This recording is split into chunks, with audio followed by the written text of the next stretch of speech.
All right, the holidays here. That means you may, if you have lots of friends and family in the area, you'll have the drop-in. The drop-in. The holiday drop-in. They just show up at your house. Oh, yeah. But, you can't keep your house clean all the time. Mm-hmm. 5 tips for making your house look cleaner than it actually is for those drop-in holiday guests. Okay, this one is important. I'm going to need to write this down. Clean the 3 T's. Toilets, tabletops, and television. The television can collect dust. The Exactly. toilet, that one just leaves a bad taste in your mouth. Not literally. And tabletops, wipe them down. Tabletops, yeah. A nice, crumbs. flat, clean surface, Yeah. it does have the illusion of looking cleaner than it is. Stash with efficiency.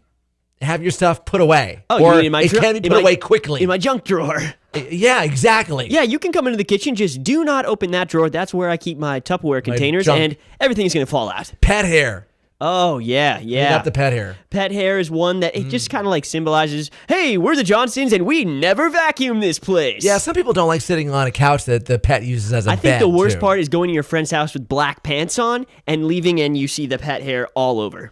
Dishes be gone in seconds flat. They Oh. got to go somewhere. Don't be stuffing them in the sink. Figure, I'll just do it later. Because you never know when the surprise Karen from drop-in- accounting shows up, wants to have a couple of glasses of wine and a gift. Karen, no one invited The you. dishes are full the sink's full of dishes from last night. Okay. And lastly, spend 5 furious minutes on your home every day. My mom used to make me do this 5 after we got minutes. back home. She would play Barney's Clean Up, and then just the entire length of that Right. song, just clean up for 1, maybe 5 2 minutes. songs. 5 minutes, that's all it. you need. It makes a world of difference, especially if you got your whole family helping. More info right now on the 5 tips here for making your house look cleaner than it actually is for those drop-in guests for the holiday right now. Facebook, yesfm.com, and Twitter.